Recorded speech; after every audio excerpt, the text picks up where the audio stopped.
Hello बच्चों, कैसे हैं आप सब। आपने मेरे पहले वाले वीडियो को लाइक किया, सब्सक्राइब किया, इसके लिए बहुत सा थैंक यू आप सबको। उम्मीद है कि आगे भी आप मेरे वीडियोस को पसंद करेंगे।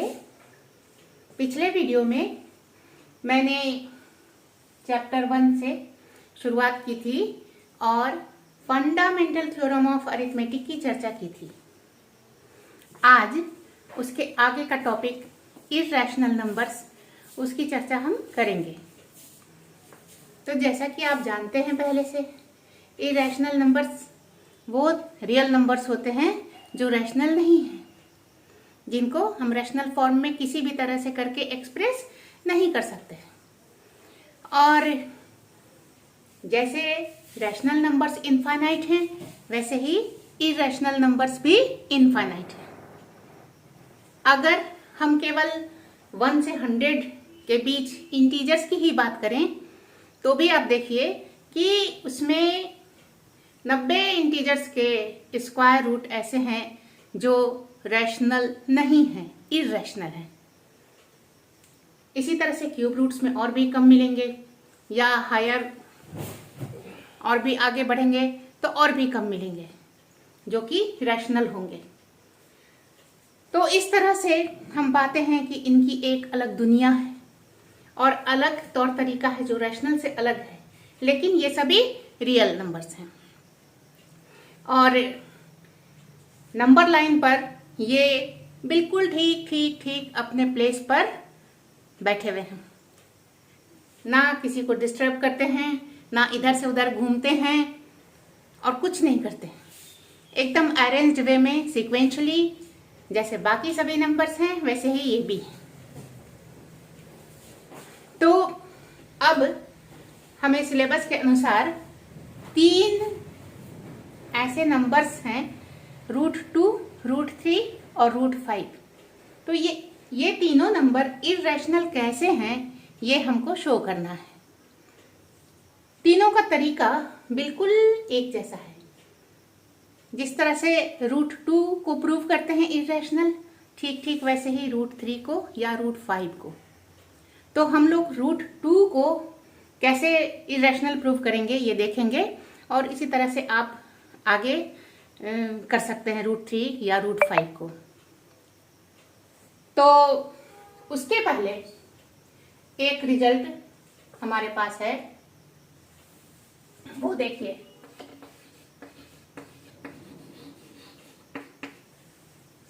अगर कोई प्राइम नंबर हो p और वो किसी पॉजिटिव इंटीजर के स्क्वायर को डिवाइड करता हो तो वो उस इंटीजर को भी डिवाइड करेगा। If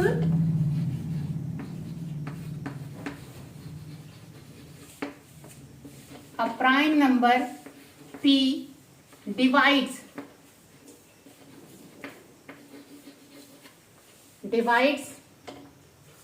the square of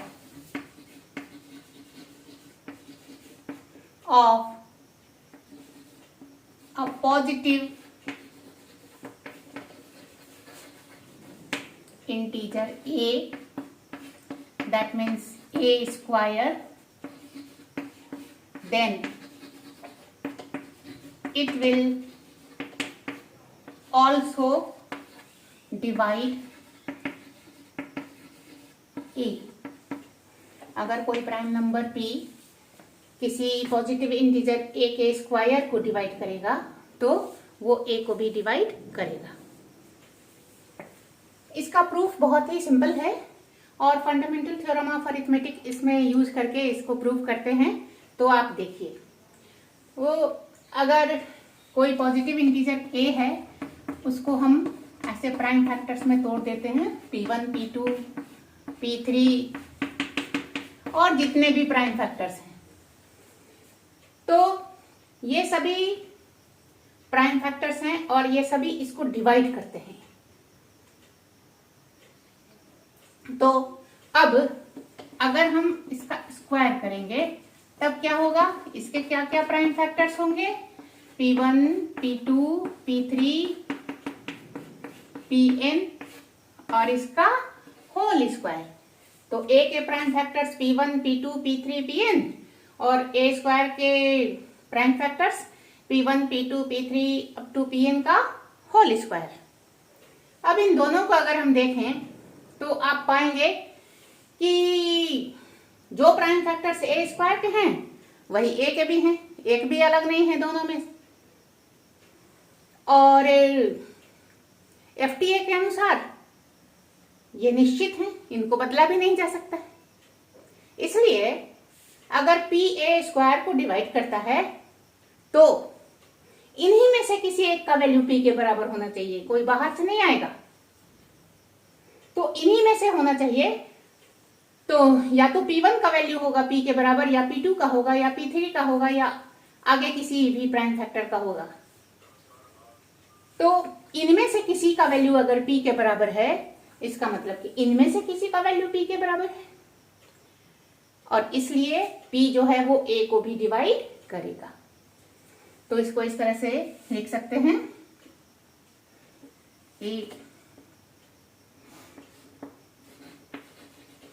now prime factors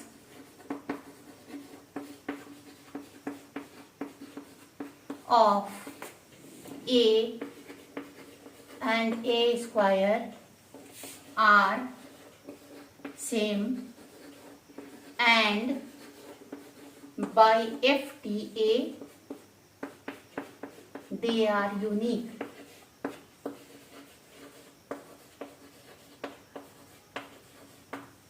They are unique and therefore P must be one of them.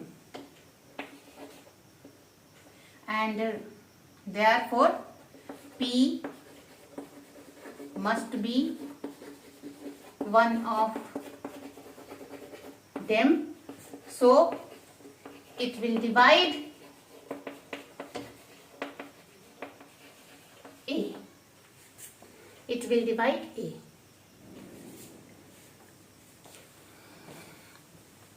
तो इस तरह से ये एक छोटा सा रिजल्ट है जिसका अभी हम यूज करेंगे आगे। तो इसको हम मिटाते हैं अभी।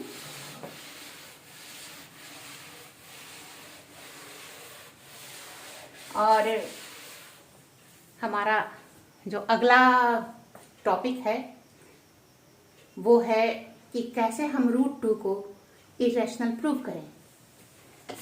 टू प्रूव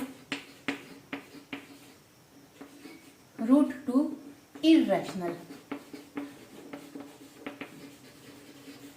या prove that √2 is irrational, या prove that √2 is not rational, एक ही बात है। इसको प्रूव करने के लिए जिस मेथड का यूज किया जाता है उसको मेथड ऑफ कंट्राडिक्शन कहते हैं।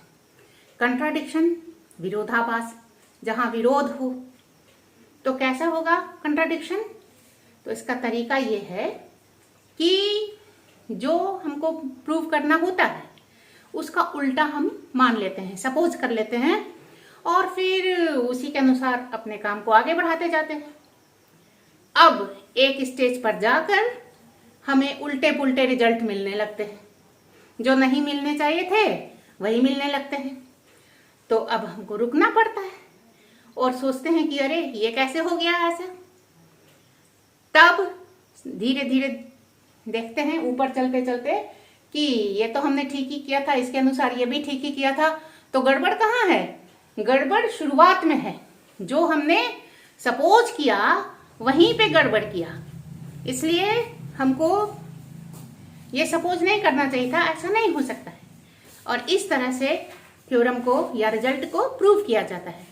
तो यहाँ पर हमको प्रूव करना है कि √2 इरेशनल है, तो हम सपोज कर लेंगे कि √2 इज रैशनल।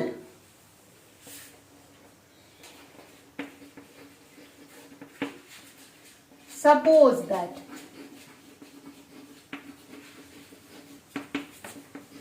√2 is rational. तो आप जानते हैं हर एक रैशनल नंबर को हम p बाय क्यू के फॉर्म में, सिंपलेस्ट फॉर्म में लिख सकते हैं। तो सपोज दैट कि अगर √2 रैशनल है तो इसका भी सिंपलेस्ट फॉर्म होगा और रैशनल फॉर्म होगा। तो let p by Q be its simplest rational form.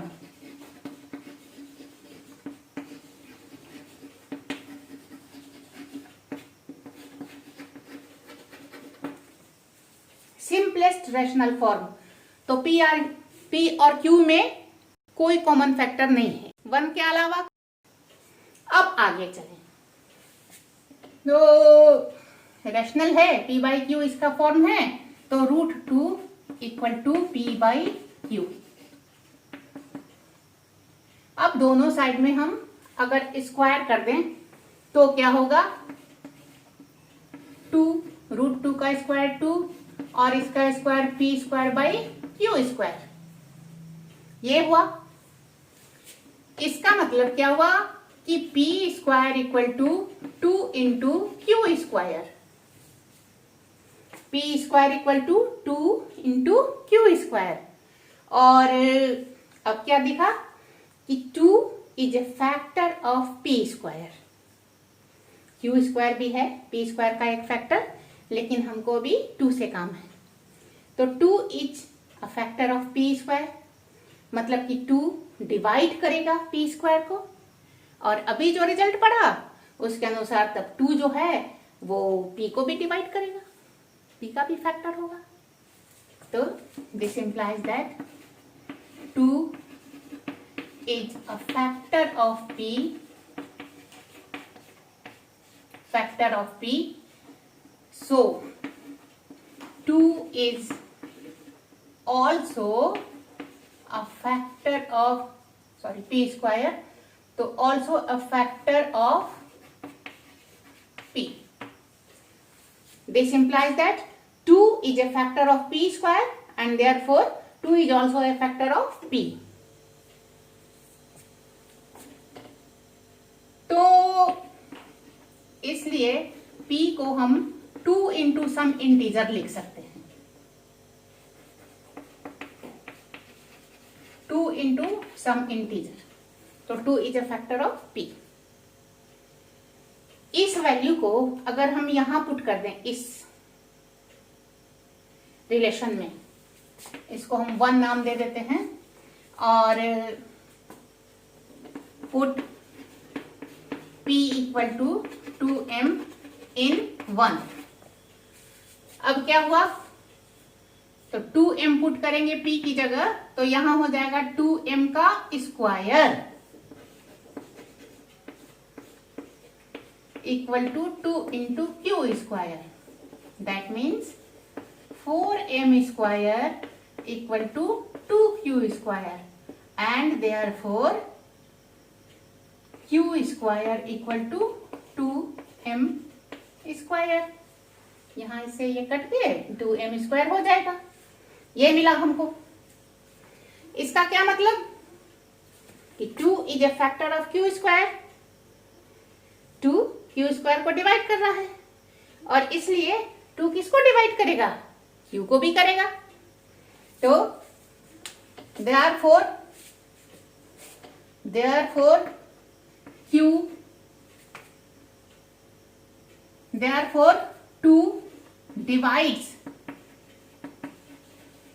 divides q square, या फैक्टर लिख दीजिए, q is a factor of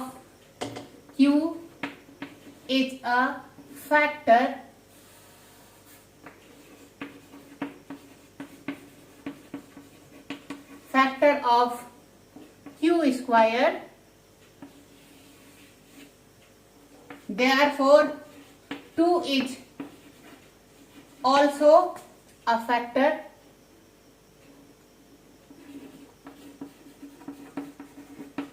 of q। अब देखिए कहां पहुंचे हम, यहां देखिए 2 is a factor of p और 2 is factor of q।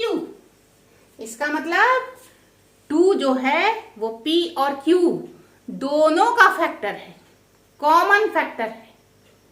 हमने क्या माना था कि P बाई Q जो है इसका सिंपलेस्ट फॉर्म है, 1 के अलावा कोई कॉमन फैक्टर नहीं होना चाहिए था, लेकिन क्या निकला कि 2 भी है कॉमन फैक्टर, और यहीं पे हमारी गाड़ी रुक गई, गलत रिजल्ट आ गया, जो मान के हम चले थे उसके अनुसार रिजल्ट नहीं मिला, और यहीं कंट्राडिक्शन हुआ।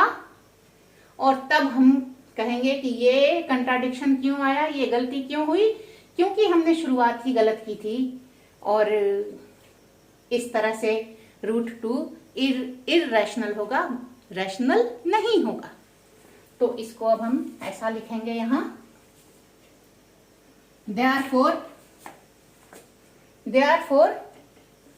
2 is a common factor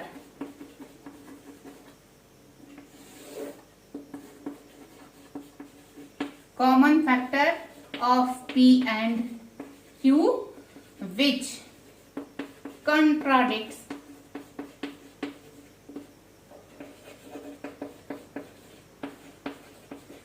our supposition. Therefore, our supposition is wrong and √2 and so √2 is not rational. Hence, it is irrational.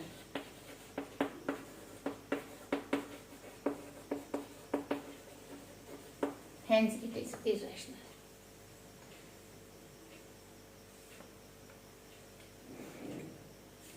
Two is a common factor of P and Q. तो हमारे supposition को ये contradict कर रहा है, और therefore हमारा जो सपोजिशन है वो ठीक नहीं है, and therefore √2 is not rational, it is irrational. ये इसका प्रूफ।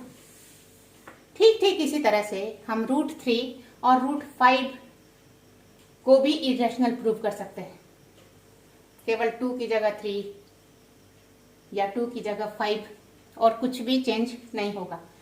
तो आप लोग खुद करके देख सकते हैं कि कैसे √3 इररेशनल है और √5 इररेशनल है। इसके आगे